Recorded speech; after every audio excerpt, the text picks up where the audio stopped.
আজকের বিশ্বে প্রত্যেক মানুষ সুখ চায়, কেউ ব্যর্থতা চায় না। নিশ্চয় তুমিও না।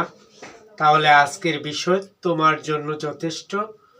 ব্যর্থতা কখনো দরজা বন্ধ করে না, সে শুধু আমাদের থামিয়ে জিজ্ঞেস করে, তুমি কি সত্যি এগোতে চাও?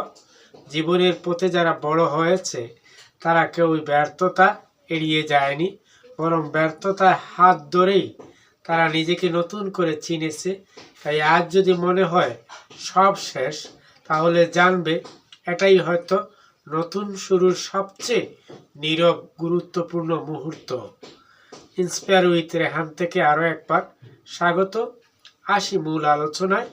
নাম্বার 1, প্রথম কথা, নিজেকে ছোট্ট করো না। ব্যর্থ হলে আমরা সবচেয়ে আগে নিজেকে আঘাত করি। আমি পারি না, আমি অযোগ্য। কিন্তু সত্য হলো, ব্যর্থতা তোমার সামর্থ্যের প্রমাণ নয়, তোমার চেষ্টার প্রমাণ। নিজের সঙ্গে প্রেমময় হও, নিজের ভুলগুলোকে শত্রু বানিও না। যে নিজেকে সম্মান করতে শেখে সে ভাঙ্গার পরও মাথা তুলে দাঁড়াতে জানে, দাঁড়াতে পারে। নাম্বার 2, দ্বিতীয় কথা, ব্যর্থতাকে শিক্ষক বানাও।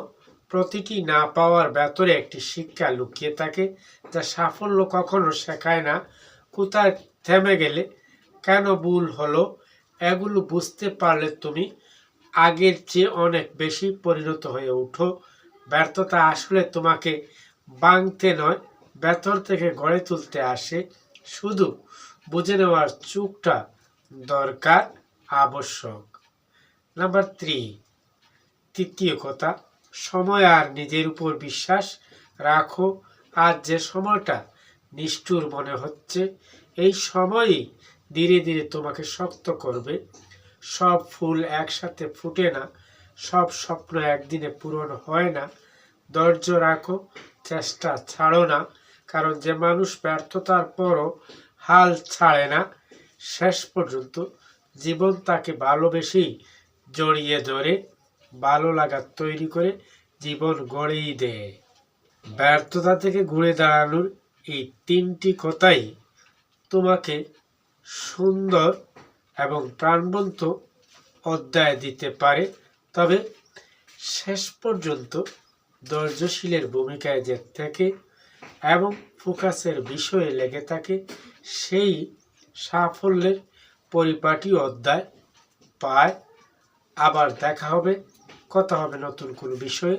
সে পর্যন্ত ভালো থাকুন, চোখ রাখুন ইন্সপায়ার উইথ রেহান। আর হ্যাঁ, ভিডিওটি ভালো লাগলে শেয়ার করুন এবং লাইক কমেন্ট করে প্রেরণা দিন। সাবস্ক্রাইব করতে ভুলবেন না।